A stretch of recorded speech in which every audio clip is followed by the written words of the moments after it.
There was no conversation. We never shared our doubts. Welcome back all. So I'm once again honored to be here, to be part of this assembly. Like, it's been a great run. I've had conversation with the daughter, the only daughter. I've had conversation with the two beautiful women that have kept me intrigued and, you know, with a lot of stories and all. And right now I'm with the nephews. Now I'm using this sign to explain them because they're phenomenal people, and once again we're going to hear their experiences, individuals, collectively, as they dealt with His Majesty. And I hope this is going to intrigue you as much as I'm expecting it to be as interesting. Good evening. So Sammy, meet you. Your introduction. Yeah, I'm Dr. Gabriel Njeze. Okay. So what was the relationship like with? I am his oldest nephew on the paternal side. Okay. And so people think I'm his younger brother. Why? Because of the closeness? We grew up together. Oh. And it took me time to know. He was not my older brother. Because as soon as I got to know anything, he was there. Yeah. And he was there for an elder brother. And I followed him. Okay. So it took some time before I knew that it was my father's younger brother. Because I thought that my father didn't have a brother. I thought it was a Superman. I can imagine. You know what I mean? Yeah. So I then took, actually, advanced in the elementary school. Almost coming close to finishing elementary school before I knew that we were not born by the same gender. And there was indeed my youngest uncle. Okay. Okay. So what was it like growing up with him, childhood? What was childhood like? It was really fantastic. That is what I have actually expressed by saying that I thought he was my older brother. So you did everything together? Together as a senior, he was very protective, he was not a bully. He was my pathfinder. Okay. He showed me the roots. Okay. Now I'm talking about elementary school. Okay. By secondary school, he also then doubled as my teacher. Okay. Teacher in the sense that he taught me a few subjects in school, but you being at home with older person. He taught me mathematics, physics, chemistry, biology. He stopped there. Okay. He taught me how to select materials for clothing. He actually took me to the market to select them for me. Yeah. And for about 2 years or so. So over time, you know, it's like apprenticeship. I began to know how to select the good materials. And my classmates in secondary school thought I had a very good taste for materials. And it took many years after for me to explain to them that you had secret weapon. Taste. You had a secret weapon. But I had a senior boy choosing things for me. It's a true story. And one of them, unfortunately, up until now, does not want to believe me. Wow. He says I have a fantastic taste. It's part of my plea that he was a senior boy that chose me. And he knows it because we're related. He doesn't want to accept that. He says I have a good taste. But actually, it was about choosing things for us. So he taught me, apart from teaching me a few subjects in school, he taught me about dressing in life. He taught me about social gatherings. And he never for once beat me. It was lovely. Okay. Put it the way I just was a senior brother. Senior brother. So I looked up to him. Okay. All right. That's interesting. Sorry, may we get to know your son? Yeah, I have a very important one for him that will come into kingship, so I'm keeping it for the last. Okay, thank you. My name is Chidubem Njeze. Okay. Also nephew. Yeah. Nephew. Yeah, no, but he was more of a father. Okay. than an uncle. Yeah. Okay. Because he started with me very early. My first experience of life outside my village was going out for holiday. It was quite early. So then after that was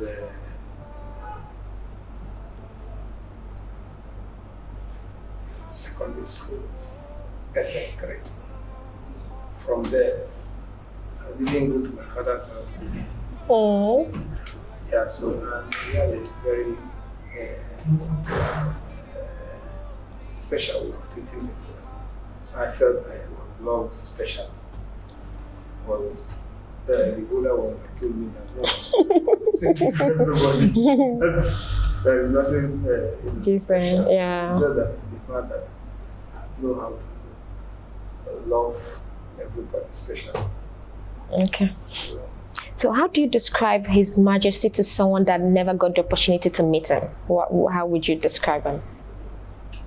He was a man defined by his capacity to love. Love in every sense of the word, love. He will give without expecting anything in return. That's how it's said. That's great. Okay. Kindly back to you, sir. Hey, my sister. So let's get to know you, sir. Yeah, thank you very much. Okay. Yeah. So what's the name, sir? I am Frank Njeze. Okay, sir. I am a chartered land surveyor by training. Okay. I am his nephew. Logically. But the man we are talking about never believed in the kind of relationship the white man have with their own people. He said that in Africa, we either have brothers or sisters, no nephews or cousins. No tax. So he treated us like brothers. Yeah. Okay. From my understanding, he's a family man, a man of the community. Can you tell us from that aspect, him as a king and him as a leader in the community? Can you give us a brief? Of course, yes. Odalije was a man that loved his fellow human beings. He likes friendship with people. Right from childhood, when he was in secondary school, so many of his friends aggregated around him. In fact, our house at one was their rendezvous. I marveled how he was able to pull the number of friends at that level to my father's house, to his own room. Some of the time, when they are selling, you could have up to 12 able-bodied young men in one room. And because of the kind of fraternity they enjoyed amongst themselves, they were too close, they did so many things together, and you can't imagine. When it was meal time, they gathered, and in a jiffy they could finish everything. No matter what my mother prepared for them, they will finish it in 3 seconds because of their number. And they will all leave the dining table happily. So he was a wonderful man, and that was, I think, when he cut his teeth for leadership. By the time he retired from service, because of his innate qualities, my people, that is Umuavulu, Ujaligwa kingdom, felt that he was eminently qualified to lead them because of his personal credentials. And what I'm telling you now spanned right from 1967, when we had our internets in the war. During the war, he was a battalion commander. While fighting in the war front, he was looking after so many families that were kwashoko prone as a young man. And that made so many guys from my community to survive the war. So when it was time to select an Igwe, of course, he was the person we picked. That is when it was our own, when it was the turn of my own water to pick an Igwe. Of course, no person could match him. So he is the kind of fellow that loves human beings. He doesn't believe in social stratification. He believes that all lives are equal. He taught us that while we were growing up, that we should treat our fellow human beings as our own brothers. And that is why even those guys, his classmates there, when they see us today, they only treat us as their own brothers and even friends. So Odalije Chat was a marvelous fellow. Okay. He's a humane fellow. He enjoyed having people around him. And he was not the kind of person that could use, maybe he was not all that polemical. He doesn't use harsh words on people.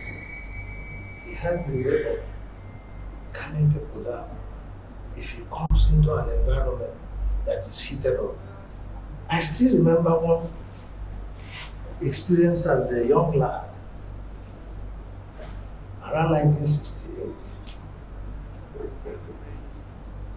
where we were settled at Ojukwu was under siege. That annoying. Of course, his men, like I told you, he was a battalion commander. Yeah. His officers and men were already in the town. He quietly came to us while we were settled in the same town. Without looking rough, he advised us to leave the place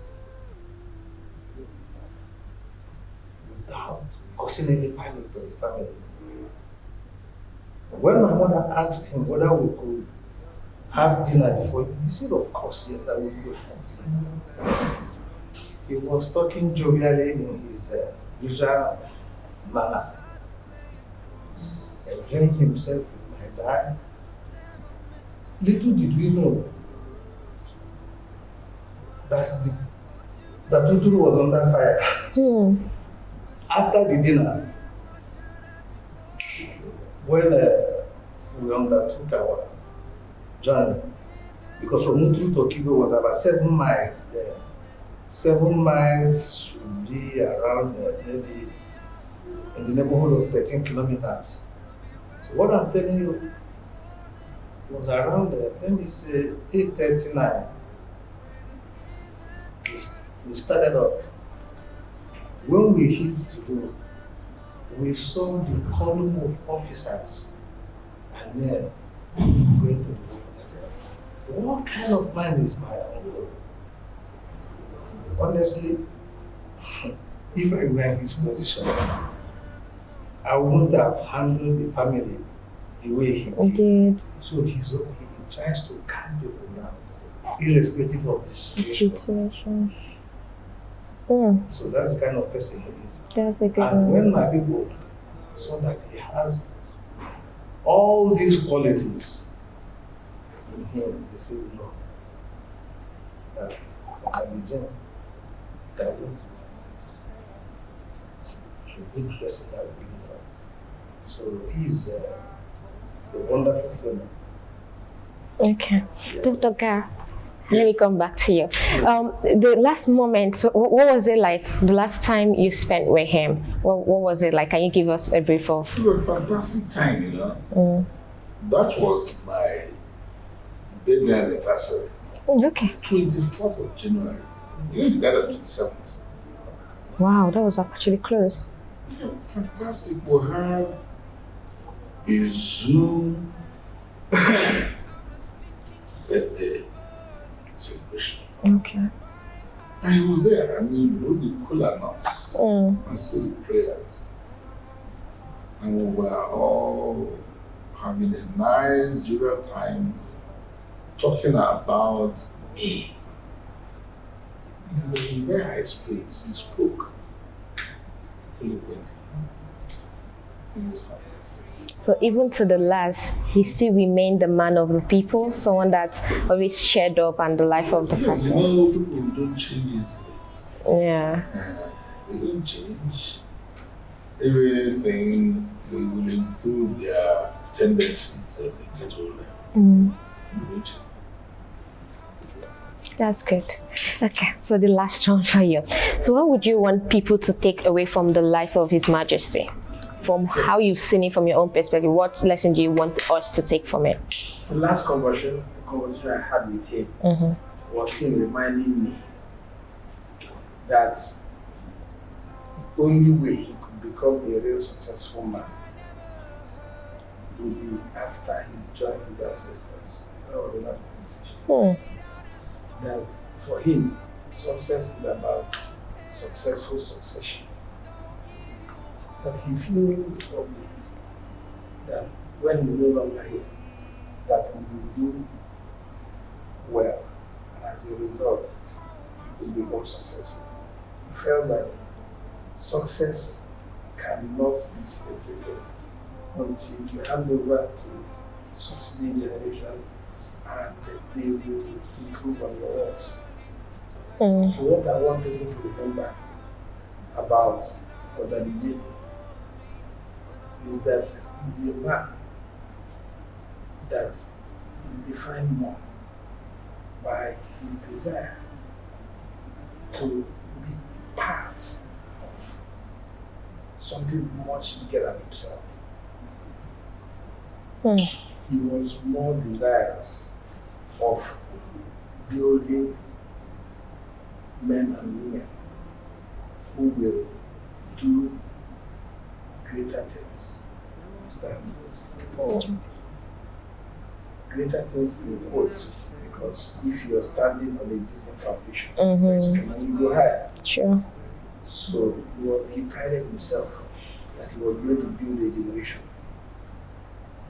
that was going to do big things, not because they are extraordinary people, but because they are part of a system that can only improve. Yeah. So that's what I want people to know about him. And he's a man that lived a sunny life, a life full of hope, full of optimism, and wanted people to accept the news that gave him the greatest joy is to see others do well, see others happy. Wow, that's quite interesting. Thank you so much for coming. We appreciate the time you gave us to speak of a great man that you all shared your life with, and now we have opportunity to hear about them. We appreciate you so much. Thank you. Thank you very much. Love so easy, but we just messed it up. Now all I do is face the